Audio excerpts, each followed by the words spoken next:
आता जे सध्या माझं नाव आल्हाद भांडारकर, मी भंडारा जिल्हा शिक्षण संस्था संचालक संघटनेचा अध्यक्ष आहे आणि राष्ट्रीय शिक्षण संस्था लाखनीचा अध्यक्ष म्हणून आहे।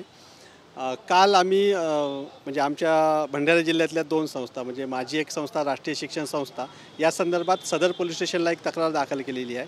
त्या तक्रारीचा मुद्दा असा आहे की शिक्षणाधिकारी भंडारा यांनी काही याच्यामध्ये त्रुटी काढून किंवा कुठलाही निर्णय न देता चुकीचा निर्णय दिला। त्या चुकीच्या निर्णयाला आम्ही माननीय शिक्षण उपसंचालक कार्यालय नागपूर इथे अपील केली होती 20 जानेवारी 2025ला। पण त्या 20 जानेवारी 2025 पासून आतापर्यंत त्या अपीलावर कुठलाही निर्णय झाला नाही। त्याच्यामुळे आम्हाला असा संशय आहे की कुठेतरी आर्थिक व्यवहार झाला आहे, त्याच्यामुळे शिक्षण उपसंचालकांनी त्याच्यावर कुठलीही कारवाई केली नाही। तर त्या अनुषंगाने आम्ही काल रात्री सदर पोलीस स्टेशनला एक तक्रार दाखल केलेली आहे। आणि दुसरी तक्रार अशी आहे की आमच्याच जिल्ह्यातली एक नवप्रभा शिक्षण संस्था आहे। त्या नवप्रभा शिक्षण संस्थेमध्ये तिथल्या माजी अध्यक्षांनी आणि तिथले माजी मुख्याध्यापक यांनी दोघांनी बोगस डॉक्युमेंट्स सादर करून शिक्षण उपसंचालक कार्यालयातनं कुठली छाननी न होता तत्कालीन उपसंचालक वैशाली जामदार यांनी त्या प्रस्तावाला मान्यता दिली आणि मान्यता दिल्यानंतर त्या शिक्षकांचं वेतन सुरू झालं।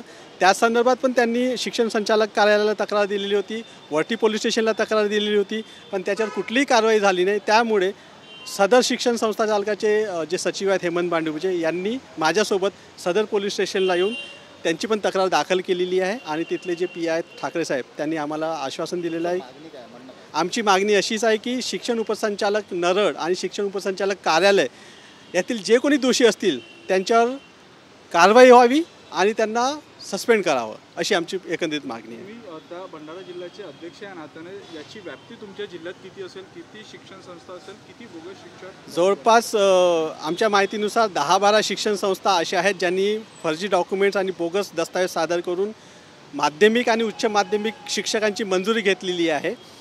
त्याच्यामध्ये आता माननीय शिक्षणाधिकारी भंडारा हे आउट ऑफ रीच असल्यामुळे अजून त्याची माहिती आम्हाला मिळालेली नाही आहे। पण आमच्या एकंदरीत माहितीनुसार 10 ते 12 शिक्षण संस्था अशा आहेत ज्यांनी ह्या बोगस भरत्या केलेल्या आहेत। जवळपास 50 ते 60 शिक्षकांची नेमणूक केलेली आहे।